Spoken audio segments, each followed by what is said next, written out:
사도신경으로 우리의 신앙을 하나님께 고백하겠습니다. 나는 전능하신 아버지 하나님 천지의 창조주를 믿습니다. 나는 그의 유일하신 아들 우리 주 예수 그리스도를 믿습니다.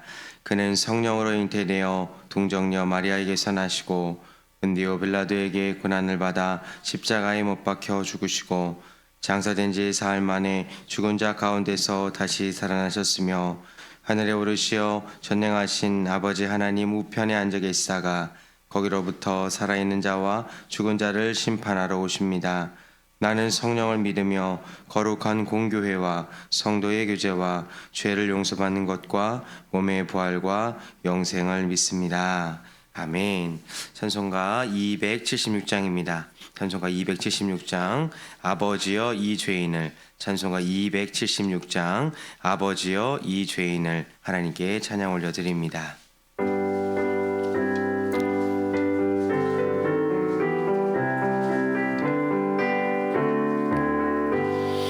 아버지여 이 죄인을 용납하여 주시고 예수님의 이름으로 구원하여 주소서.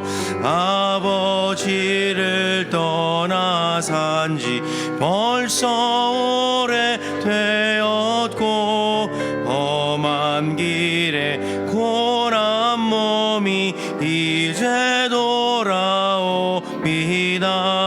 전에 하던 이를 애통하게 여기고 겸손하게 엎드려서 용서하십니다. 은혜 감당 못하오나 회개하는 영혼과 나의 약한 육신까지 감히 드리옵니다. 나의 죄를 사하시려 주님 죽으셨으니 그 공로를 의지하여 주만 의지합니다. 아버지여 용납하사 나를 품어주시고 주의 사랑 품 안에서 그리 살게 하소서. 아멘.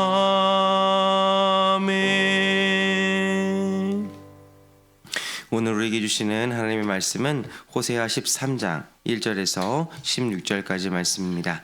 오늘 우리에게 주시는 하나님의 말씀은 호세아 13장 1절에서 16절까지 말씀입니다. 저와 여러분이 한 절씩 교독하고 마지막 16절은 함께 읽도록 하겠습니다. 에브라임이 말을 하면 사람들이 떨었도다. 그가 이스라엘 중에서 자기를 높이더니 바알로 말미암아 범죄함으로 망하였거늘.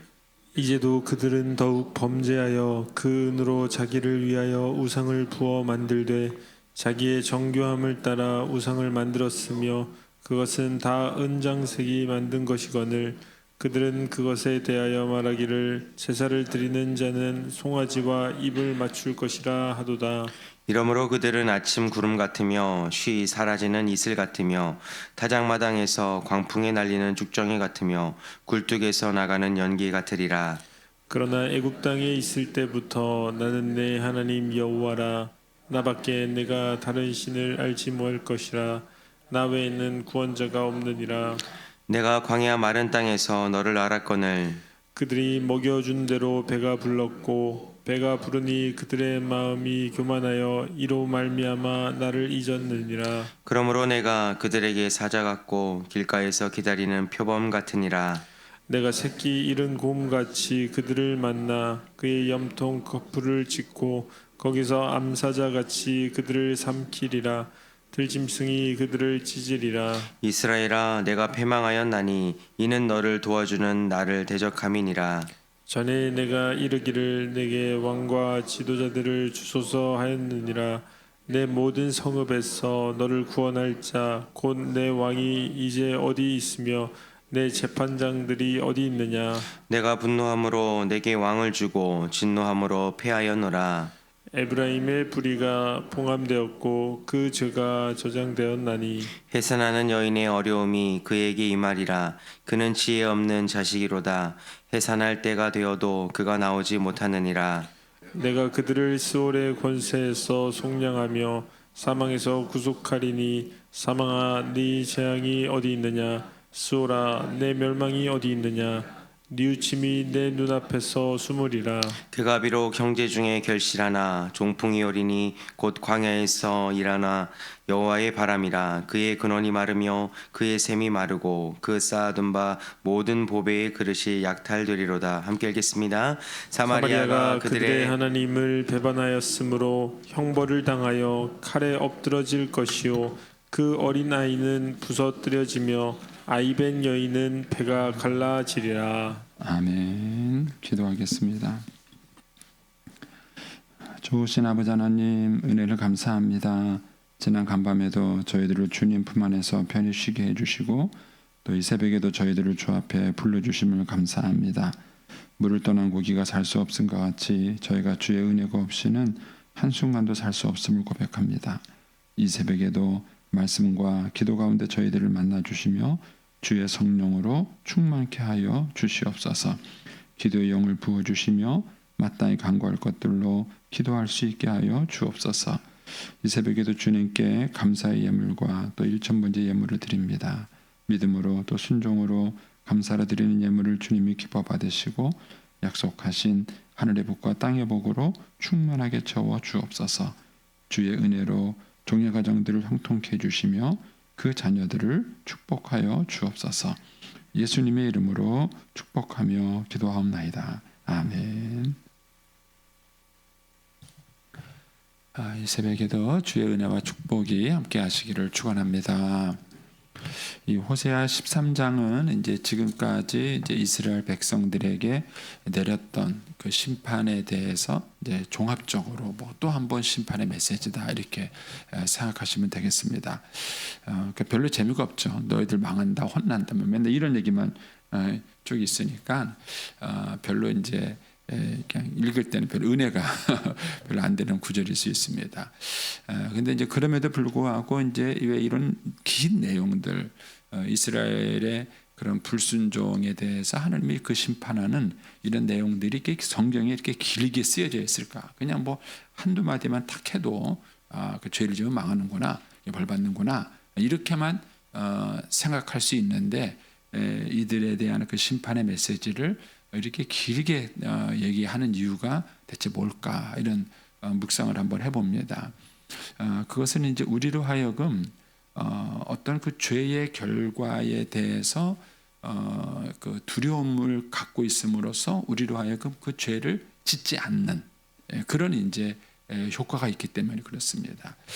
좀 이해하기 좋도록 잠언 5장을 좀 한번 좀 찾아보시겠습니까? 잠언 5장. 시편 앞에 잠언이 있습니다. 성경을 가운데로 탁 펴시면 시편이 나오거든요. 그 시편 앞에 잠언이 있습니다.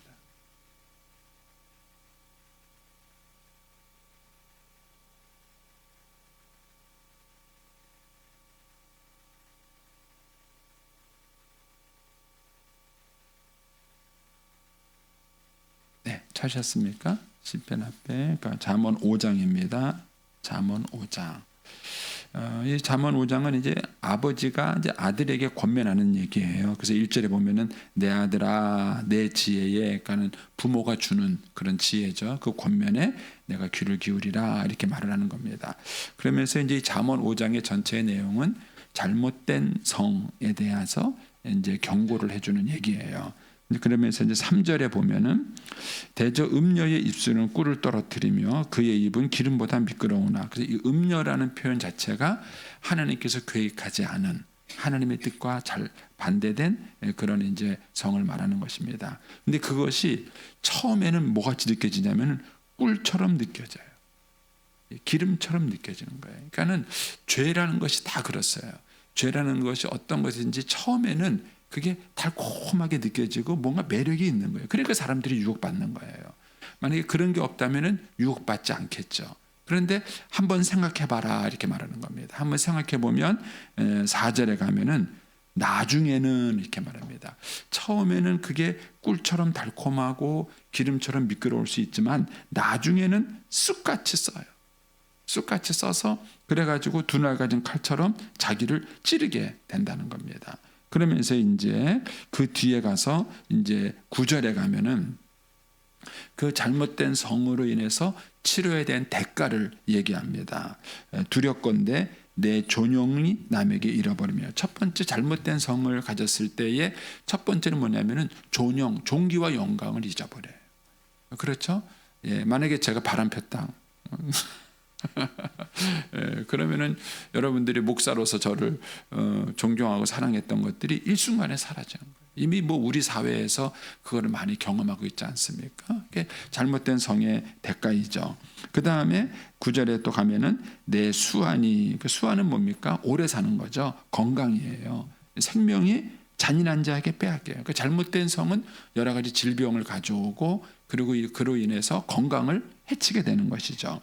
그 다음에 10절에 가면은 두렵건대 타인이 내 재물로 충족하며. 예, 잘못된 성을 하느라고 여기 거짓말 저기 거짓말하면서 하려고 하다 보니까는 뭐예요? 엄청나게 많은 돈을, 예전에 뭐 한 정치인 뭐 법무관 차관이었나 누군가가 뭐 잘못된 성을 위해서 뭐 3천만 원을 썼대나 뭐 그런 말이 있었잖아요. 그러니까는 잘못된 성을 하게 되면은 재물도 엄청나게 많은 일을 벌어지게 된다는 거예요. 그러니까 만약에 사람들이 이거를 생각했다면 그 달콤한 보이게 처음에 볼 때는 달콤해 보이는 그 유혹에 빠졌을까요? 안 빠진 거예요. 그러니까는 이 유혹이 처음엔 찾아왔지만 그 유혹으로 인해서 치료해야 될 대가, 그 어려움, 그거를 그 사람들이 생각을 한다면 그 유혹이 찾아왔을 때 어떻게 해요? 그거를 뿌리치겠죠. 멀리 하겠죠. 그래서 거기 보면은 이제 8절에 그런 말을 나오잖아요. 내 길을 그에게 가까이, 그에게 멀리하고 그의 집 문에도 가까이 가지 마라. 예. 그러니까 만약에 이 잘못된 성으로 인해서 자기가 치러야 될 대가를 안다면 이런 유혹이 왔을 때 그거를 거절하고 아예 그 근처에도 가지 않는다. 이렇게 되는 거죠. 그래서 우리가 이제 어떤 잘못한 일에 대해서 그 결과를 아는 것이 중요해요. 그거를 모르니까는 유혹을 받고 넘어지는 거예요. 그럼 이제 그런 개념을 가지고 오늘 호세아서 13장에 한번 와보세요. 와보시면은 이들이 결국은 고멜처럼 하나님을 떠나서 정말 자기를 사랑해주는 남편인 호세아를 버리고 이제 하나님을 떠난 고멜처럼 이스라엘 백성들이 하나님을 떠나서 우상 숭배를 한 거예요. 근데 그 결과가 어떤 것인지를 여기서 얘기를 하는 거예요. 쭉 보여줍니다. 그래서 이 심판에 대한 그런 긴 내용들은 그런 겁니다. 그래서 어떻게 보면은 참 지루해 보일지도 모르겠는데 이거를 우리 곰곰이 곱씹어 보셔야 됩니다. 아, 우리가 하나님을 떠나서 우상을 숭배했을 때 이런 엄청난 결과가 오는구나. 이런 것에 대해서 우리가 묵상을 하게 되면 우리가 하나님을 떠나지 않게 되겠죠. 그래서 이제 이 심판의 메시지가 이제 길게 나오게 되는 것입니다. 자, 1절 말씀 보겠습니다. 호세아 13장 1절에 보면은 에브라임이 말을 하면 사람들이 떨었다. 예, 한때 이스라엘이 잘 나가던 때가 있었어요. 말만 해도 사람들이 두려워 떨고 어려워했던 그런 적이 있었죠. 그래서 그가 이스라엘 중에서 자기를 높여요. 자기를 스스로 높일 만큼 그렇게 잘 나가던 시절이 있었어요. 그런데 바알로 말미암아 범죄했고 그래서 뭐예요? 망하게 된 거예요. 그 망한 모습이 여기에 쭉 이제 이렇게 나와 있는 것이죠. 그래서 뭐 그냥 다 설명하면 재미가 없을 것 같아요. 그래서 제가 이렇게 묵상을 하다가 이게 참 몇 가지 생각되는 게 있어서 그 부분만 좀 해보겠습니다. 13절로 한번 가보겠어요. 13단 전체가 하나님께서 이스라엘 백성이 이제 우상 숭배를 했기 때문에 당하는 심판이에요. 역사적으로는 아수르에 의해서 나라가 망하는 그게 이제 심판의 모습이에요. 그런데 이제 그런 것들을 여러 가지로 묘사했는데 그 중에 13절에 뭐가 나오냐면은 해산하는 여인의 어려움이 그에게 임하리라. 그런 얘기를 해요. 그러면서 그 다음에 해산할 때가 되었는데 그가 나오지 못하느니라. 이게 저는 그 마음이 참 상하게 돼요. 저희 그 딸이 이제 둘째였었나? 큰애였었나? 큰애 같은데 좀 벌써 헷갈리네요. 이제 그 큰애구나. 예, 큰애였었는데 그게 이제 병원에서 그 출산 예정일이 있잖아요. 이제 그 예정일이 돼가지고 이제 계산을 한 날짜가 돼서 이제 병원에 간 거예요. 갔는데 뭐 진통이나 이런 게 없었어요. 뭐 느끼고 간 게 아니라 이제 병원에서 요쯤 출산 예정일입니다. 이렇게 한 날에 이제 병원에 간 거예요. 그러니까 이제 병원에서 이제 출산을 시도한 거죠. 그래서 이제 촉진제를 맞고 뭐 이렇게 출산을 시도했는데 애가 안 나오는 거예요. 그러니까 하루 종일 고생한 거예요. 그래서 이제 새벽에 전화가 왔어요. 저희 사위가. 아버님 도저히 못 봐주겠어요. 그래서 저한테 아버님 도저히 못 봐주겠어요. 아무래도 수술해야 될 것 같아요. 그러더라고요. 그래가지고 저는 조금 더 참아봐라 이렇게 하고 싶은데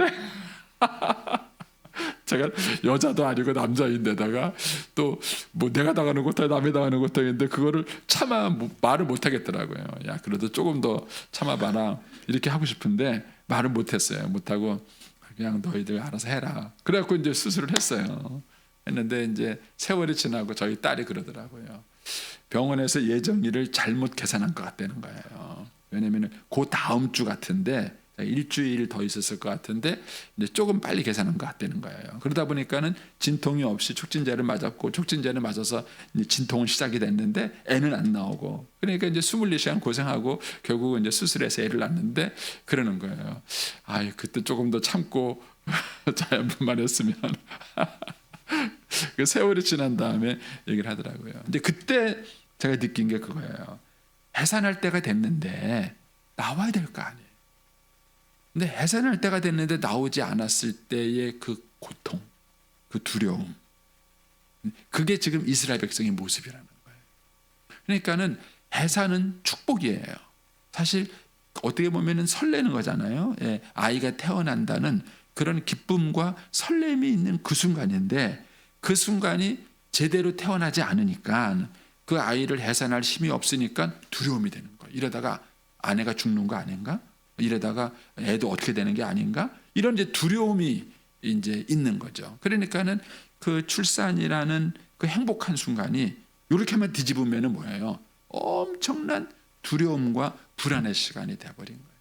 그러니까 이스라엘 백성들이 하나님을 떠날 때 그렇게 된 것입니다. 그러니까 모든 것이 기쁨이고 축복이고 행복이어야 될 것들이 살짝 뒤집은 거예요. 뒤집고 나니까 그 모든 것들이 고통이 돼버린 것입니다. 행복해야 될 그런 인생이 두려움과 고통이 된 것이죠. 이게 우리가 하나님을 떠났을 때 겪게 되는 어려움이다. 이런 얘기를 여기서 지금 하는 것이죠. 그 다음에 16절로 이렇게 한번 가보시겠습니까? 거기 보면 또 그런 말하죠. 사마리아는 이스라엘의 수도예요. 사마리아가 그들의 하나님을 배반하였으므로, 그러니까 이제 이스라엘이 하나님을 배반했다 이런 얘기입니다. 하나님을 배반했으므로 형벌을 당해서 칼에 엎드러질 거예요. 그래서 어떤 일이 벌어지냐? 그 어린아이가 부서뜨려지며 아이벤 여인이 배를 갈라진다. 임신한 여인이 배를 갈른다는 게 얼마나 잔인해요. 근데 이게 전쟁의 폐해예요. 근데 지금도 우리가 뭐 이제 우크라이나, 뭐 팔레스타인, 뭐 레바논 이 전쟁 소식을 듣지 않습니까? 전쟁은 어른들끼리 싸우는 거죠. 자기들끼리 명분이 있으니까는 그 명분 때문에 싸우는 거지만 그 전쟁이 일어나면 피해는 뭐예요? 약한 사람이 입는 거예요. 그래서 어린아이나 임신부는요 가장 약자예요. 그리고 어떤 면에서 이들은 돌봐야 될 사람인 거예요. 그런데 이들이 돌봄을 받아야 될 사람이 이게 뒤집어지면서 가장 피해자가 되어버려요. 가장 피해자. 이게 이제 하나님을 떠난 우상숭배의 결과인 거예요.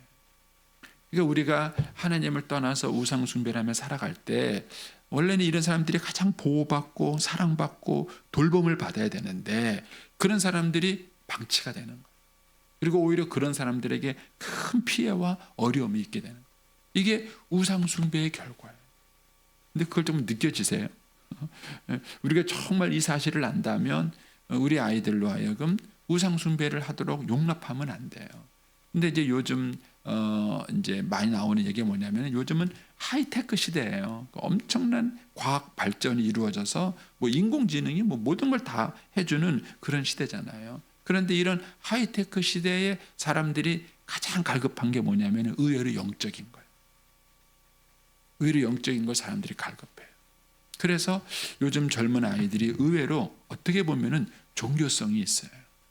근데 문제는 우리 어른 시대처럼 그 아이들이 쉽게 예수 믿지는 않는다. 그들이 막 종교성을 갖고 있는데 뭐 그냥 불합리하고 그 다음에 막 강요당하고 이런 신앙생활은 그 아이들은 하지 않는 거예요. 내가 왜 그렇게 해야 되냐는. 근데 그런 것들에 대해서 우리 어른들이 설명을 해주면 아이들은 지금 그게 필요로 하는 때예요. 왜냐하면 아이들이 지금 인생을 살아가면서 얼마나 두려워하는지 모릅니다.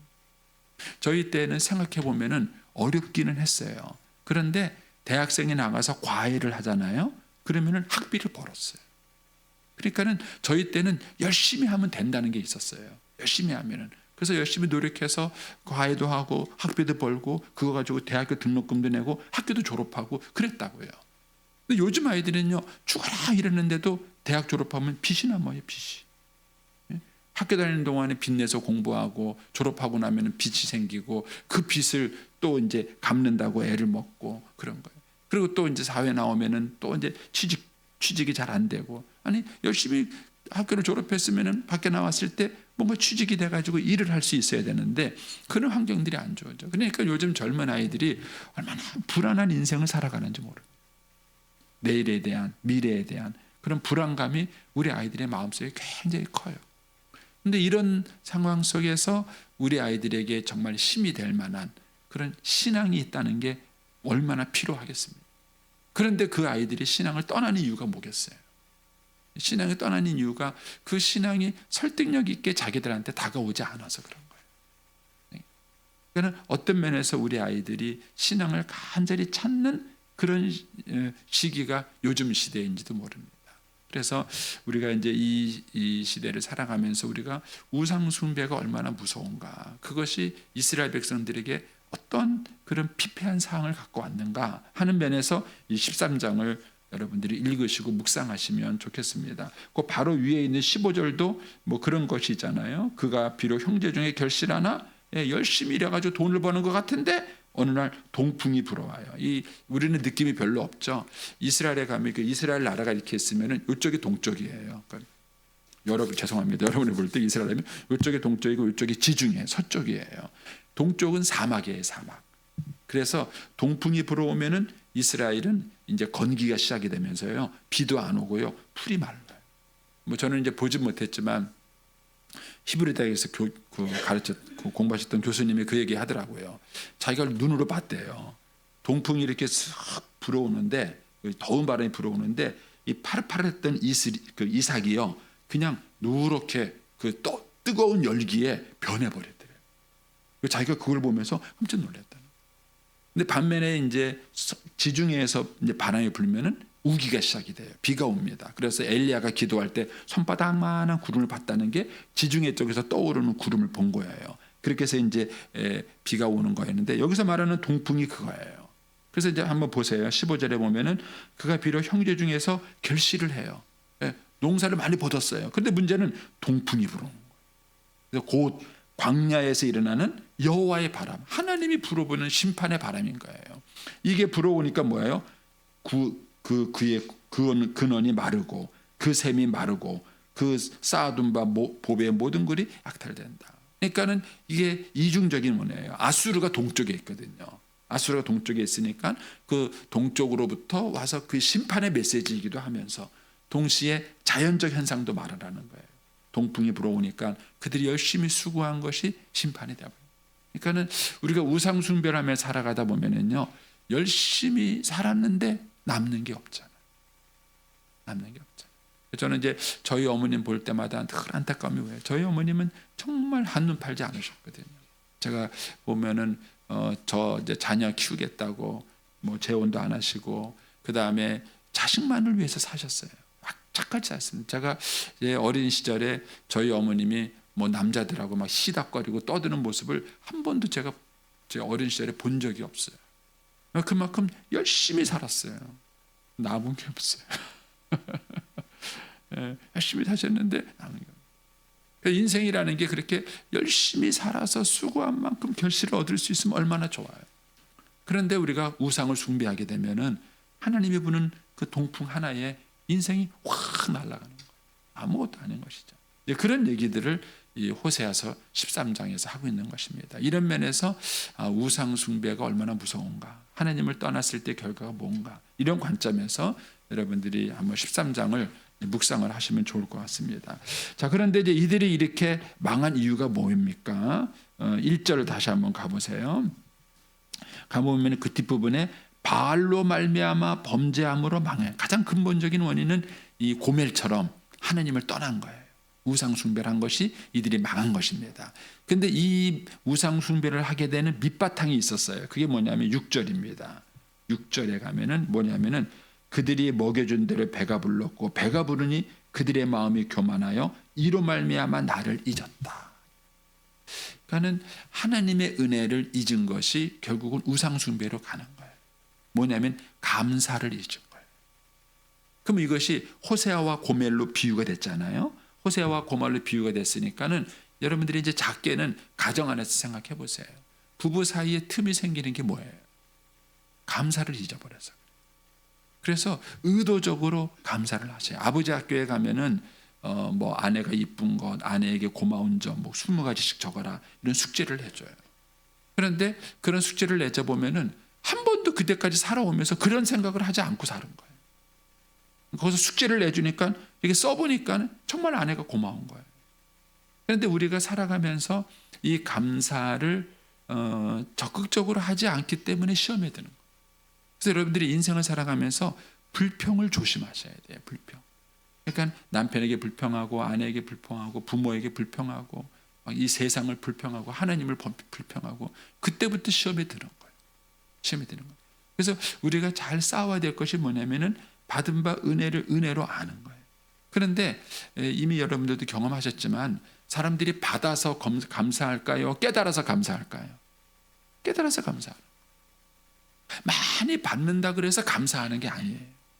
많이 받아도 깨닫지 못하면 감사할 줄 모르는 거예요.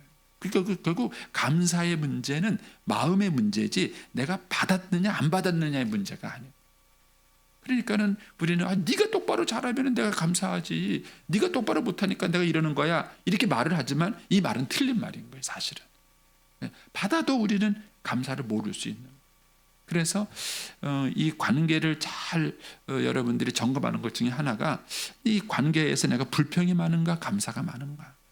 불평이 많으면 시험 들고 있는 징조예요.